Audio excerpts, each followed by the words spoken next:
Hello and welcome to the 2022 Small Group Restart. I am so glad that you have joined me. Now, to get the full experience of this small group restart, I would encourage you to join the Facebook group. You can just go over to Facebook and search Small Group Restart or go to Facebook/group/Small Group Restart. We have about 150 people already in this community. And this is a place where at the end of every day, I'm going to give you an assignment. And so you'll go on there. You can respond to the assignment. You can interact with other people in the group. So I would encourage you to make this a part, and you can pause the video and go ahead and do this right now. Would be awesome. But please make this a part of what you're doing. All right, let's talk about our current situation because, boy, going into 2022, things are sure a lot different than they were just a few years ago. You know, the last 2 years have been unlike anything that we have ever experienced in our history. And I mean, without a doubt. And so how do we do ministry? How do we move forward? Well, you see, the world has changed. The culture has changed. The church has changed. And because of that, we have to think about what we're going to do now and not what we're going to do in the church that we, served 2 years ago, because that church isn't coming back. This is what we have. And so we need to take what we have and we need to move forward. What's new is not normal, and it's thrown a lot of us off. I mean, people want to quit. People want to, rethink what they're doing. It's hard. It is so hard because we kind of had it down. I mean, maybe not totally. Maybe we weren't perfect, but we knew what was going to work and what was going to help people. And now everything has changed. And so we've got to be in a mode of learning and trying new things and moving forward. Church is now in person and online. It used to be when I talked to a pastor, I would ask him, what is your adult worship attendance? That was a very typical question to see, how many groups they had relative to the number of people that were in worship. Then, we got into 2020, the pandemic, and I would ask pastors, well, what was your pre-COVID worship attendance, right? I don't ask that anymore because we're not going back there. So now I ask, what is your in-person attendance and what is your online attendance? Because we all have an in-person congregation and an online congregation. We have an in-person campus, we have an online campus. And this is the way that things have shaken out, and this is the way things are going to be going forward. The church is now digital and analog. So it's analog in that I can go to church on Sunday like I do and sit in the row next to my dad, and we can worship in person and sing with other people around us and listen to the sermon. And I could attend a small group in person. I could attend a class in person. That's the analog part. But it's also digital because once the pandemic hit, Nona Jones pointed out that ministry switched to being 168 hours a week. So anytime during the day, during the night, people could participate if we gave them the opportunity to. So what that means is not just for the people who are worshiping online, but for everybody.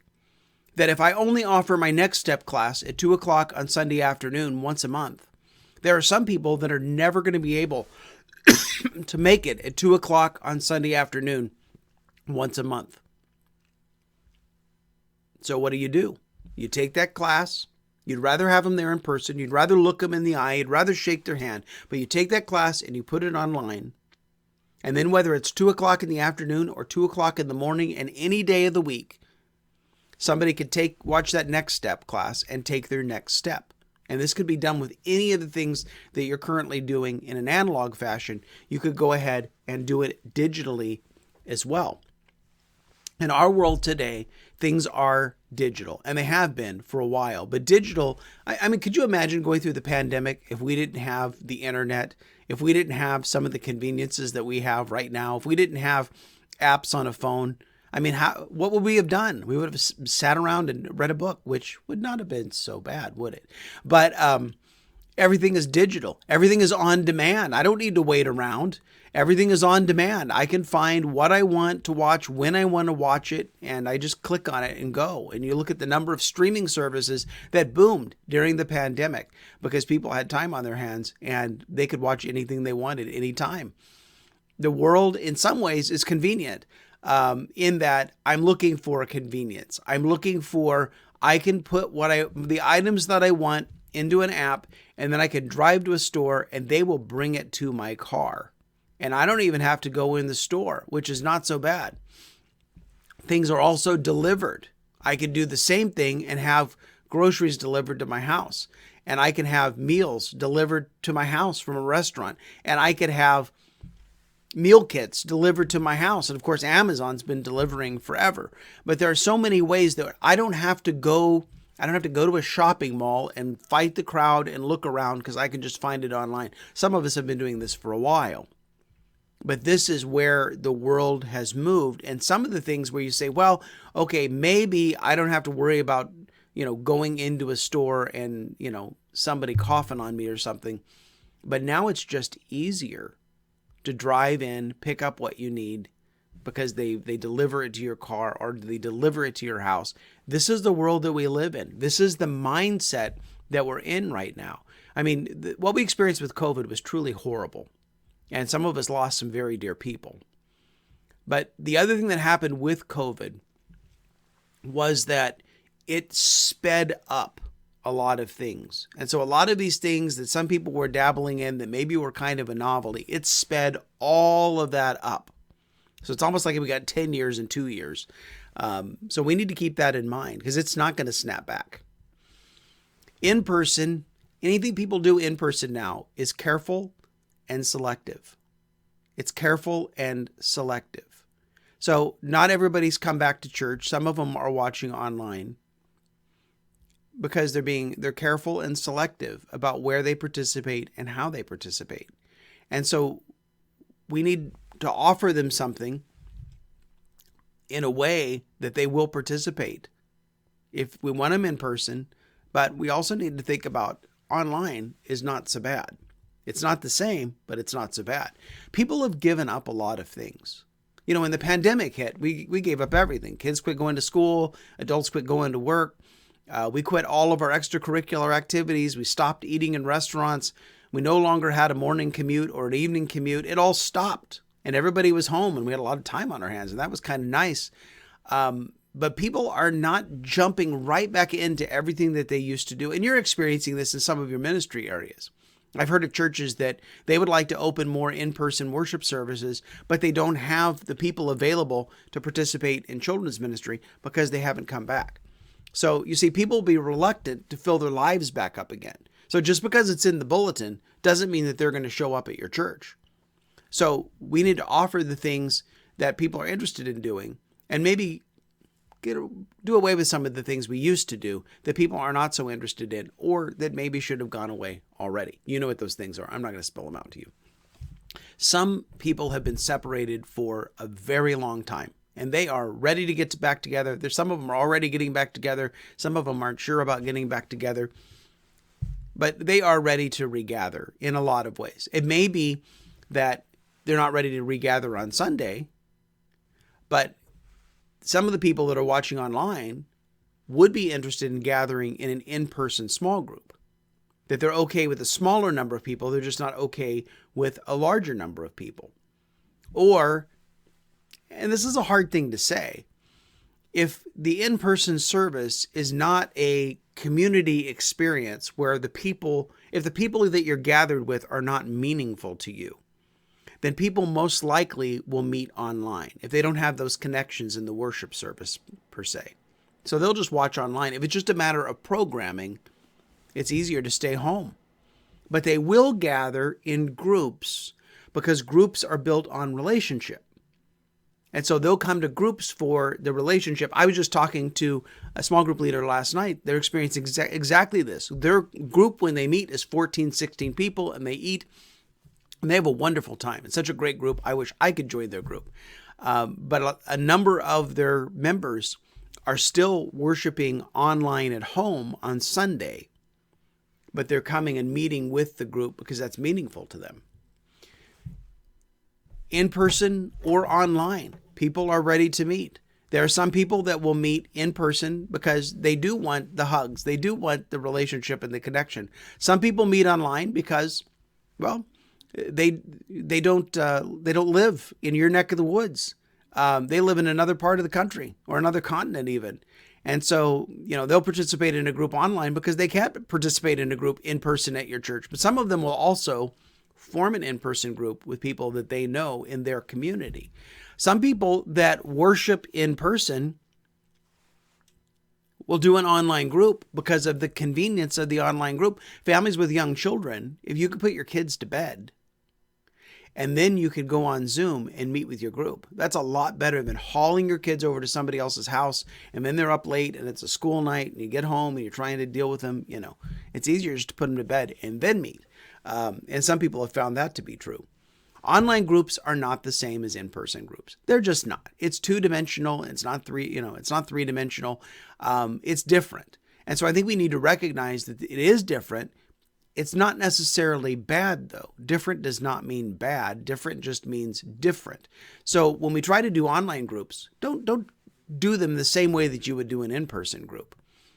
You can do a lot of different things. There's a lot of innovation that's out there. But don't try to say, oh, well, you could join in-person and online and it's the same experience, because it certainly is not. But not everyone's ready to meet in person. And some online groups can't meet offline because people moved away. Some people will worship online and meet for an in-person group.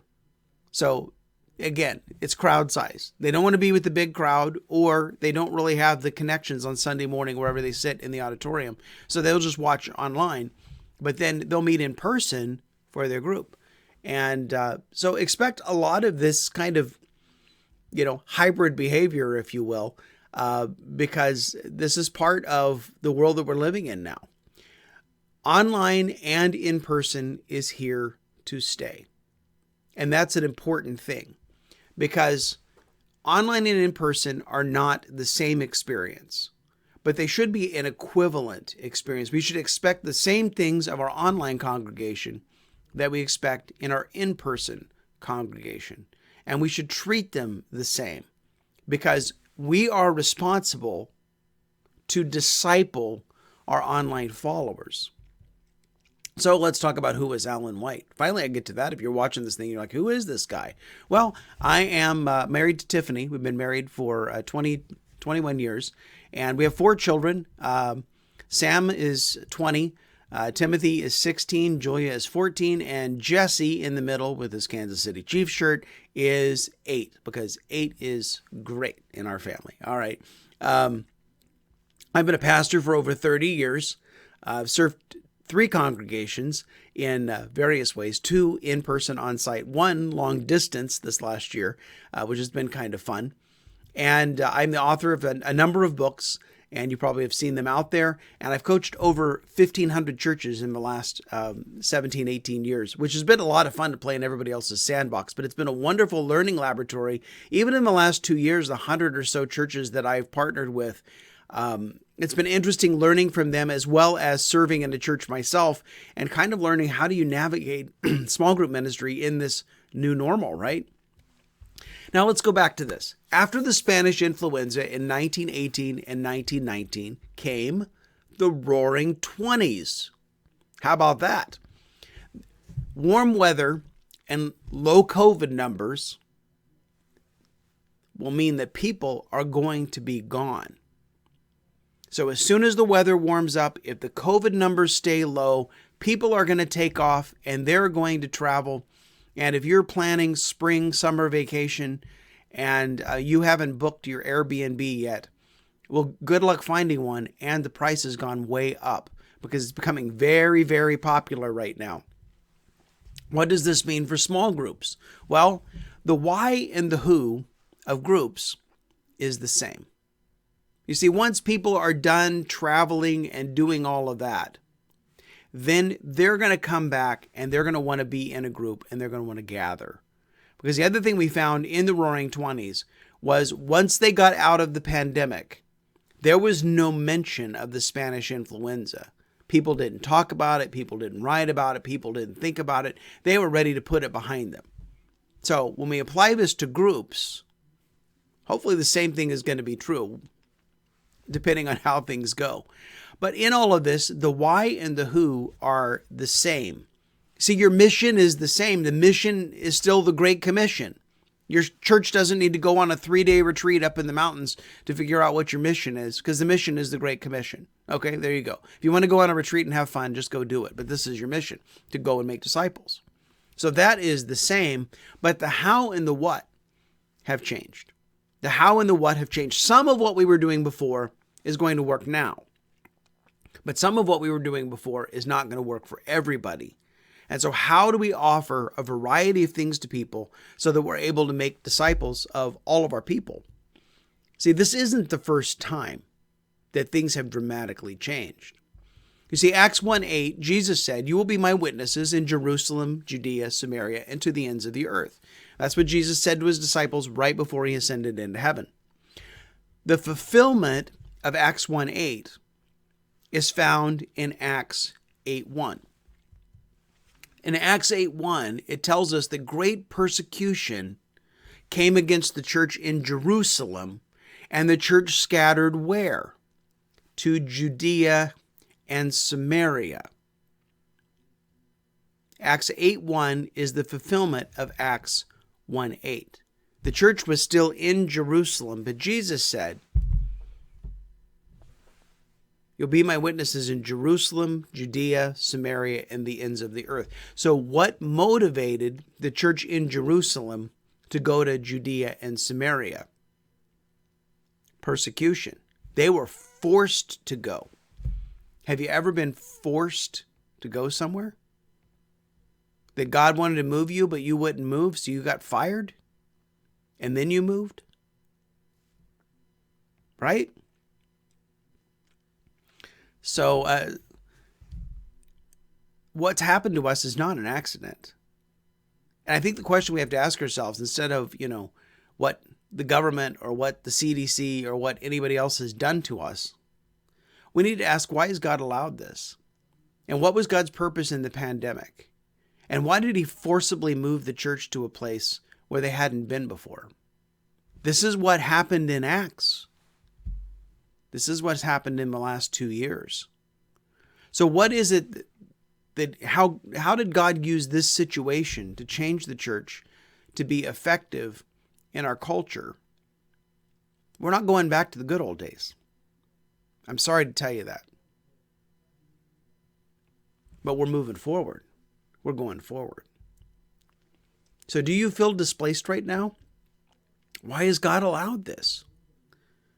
But let's also ask ourselves, what does this make possible? What does this make possible? How has God forcibly moved your church for his purpose? Well, we lost a lot of people. I understand that. Every church has lost a lot of people. Just in a recent conversation with Bill Willits at North Point is at 50% of their normal attendance. But how has God forcibly moved your church for his purpose? Why is it that things have been realigned? Why is it that so many people left? But don't worry so much about the people that left. Focus on the people who stayed, the people who are with you, the people that are for you, the people that are ready to fulfill the mission with you, the people that are still giving, the people that are serving, the people who are faithful. That if your church has been winnowed down to the size of Gideon's army, well, just look at your Bible and see what Gideon's army accomplished, right? Sometimes the most effective motivation for change is not having a choice. And I don't know about you, maybe I'm just a little hard-headed, but that's sometimes how my motivation for change has been in my life. How have the last 2 years left you with no choice? How have they left you with no choice?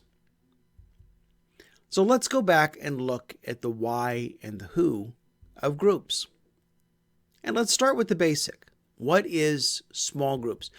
Peter Drucker's classic questions were, number 1, what business are you in? And number 2, how's business? So we're going to ask this question, and we're going to start with, what is a small group in your church? So how big is a small group? Now, when I was taking a class in seminary, they said a small group is 3 to 30 people. And I thought, oh my goodness, 3 is too small and 30 is too big. How is a small group 3 to 30 people? I thought, well, Jesus had 12. Maybe we should have 12 like Jesus had 12. And then Mike Breen told us that, you aren't Jesus, so maybe go with 6 or 8. But how big is a small group in your church? And I've kind of gone back to, honestly, that a group is 3 to 30. Now, if a group is on the larger end of things, I want that group to subgroup. But how big is a group in your church? And answer that question for yourself. How often does the group meet? Does the group meet weekly? Does the group meet every other week? Does the group meet once a month? Does the group meet once in a while?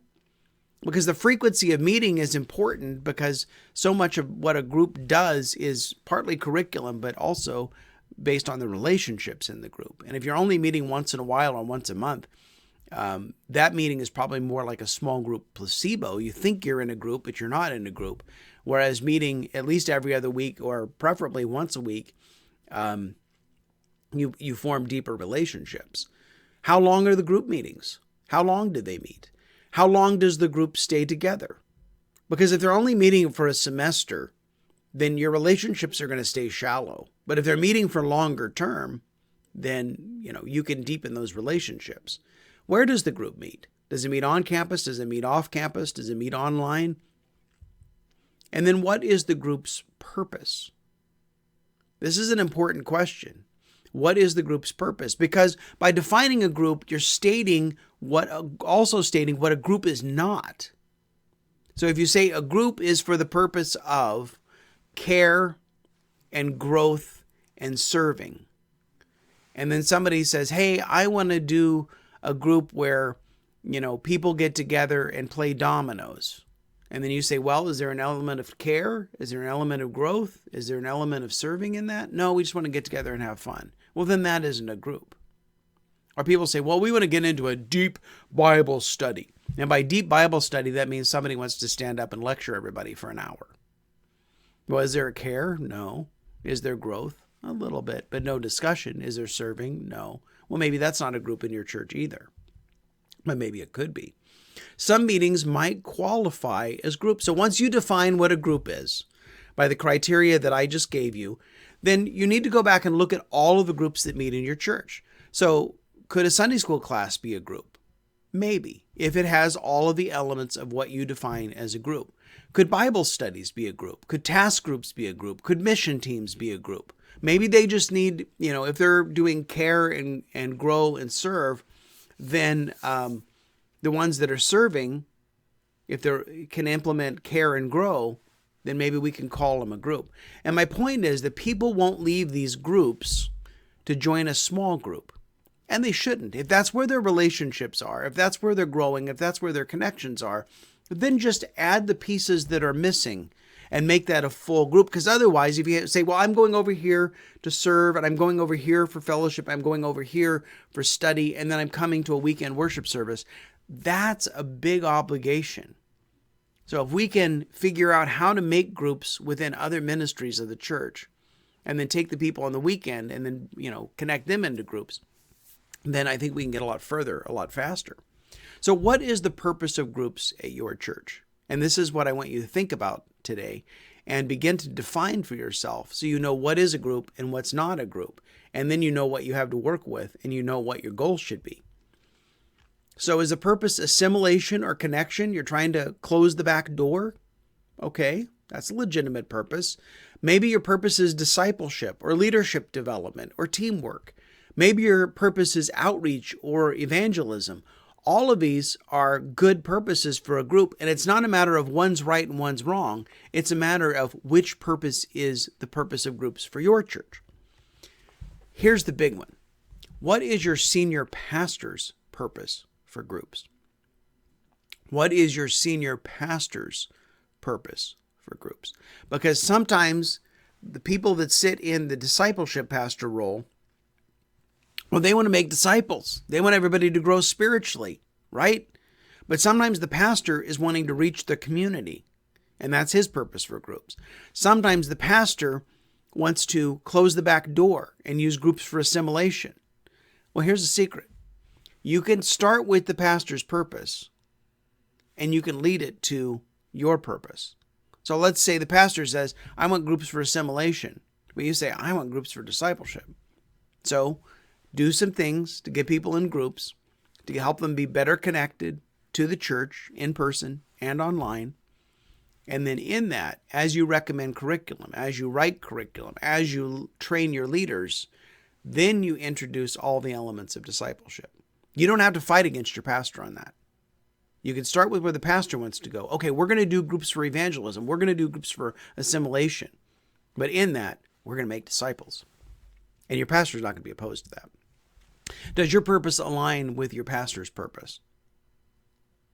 Well, it doesn't have to be identical, but it has to align, because the pastor, your senior pastor, is the leader of your church.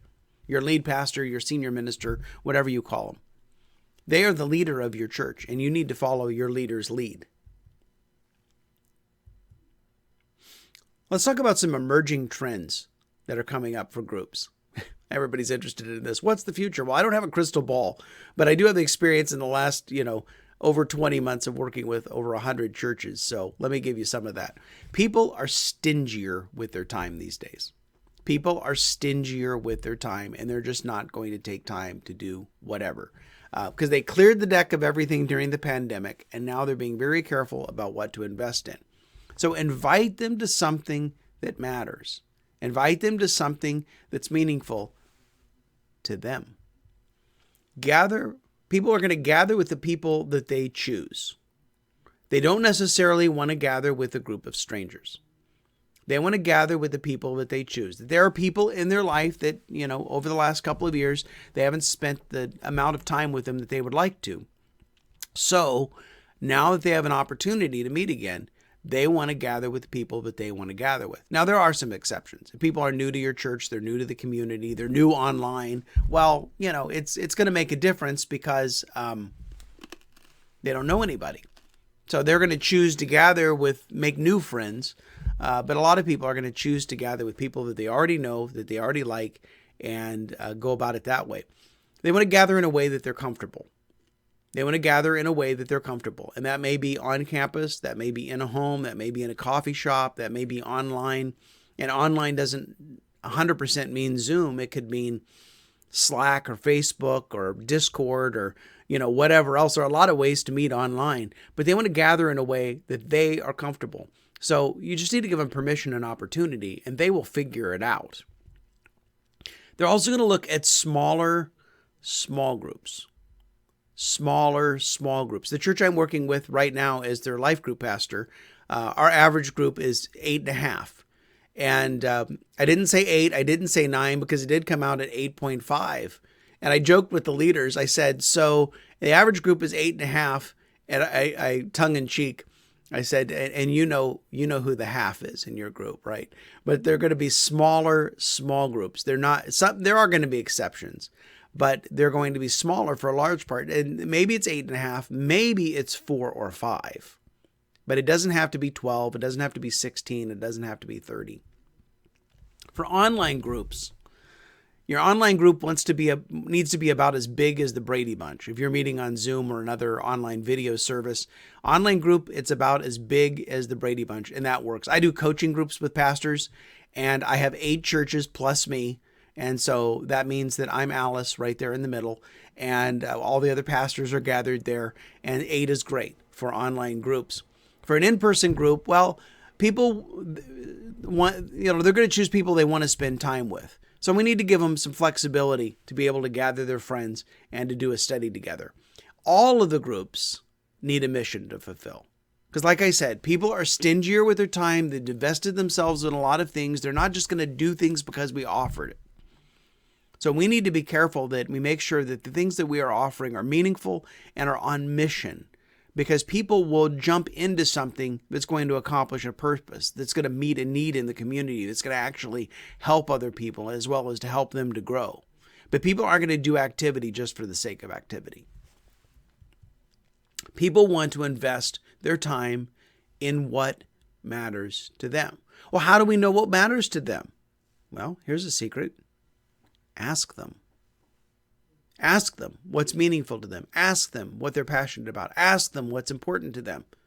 And then begin to offer things around what your congregation is passionate about. Because now all of us have fewer people than we used to. So the idea of sitting down and talking to groups of people or even to individuals doesn't seem so impossible, because it's not the sheer volume of people that we used to have. Ask them. You can ask them on a survey.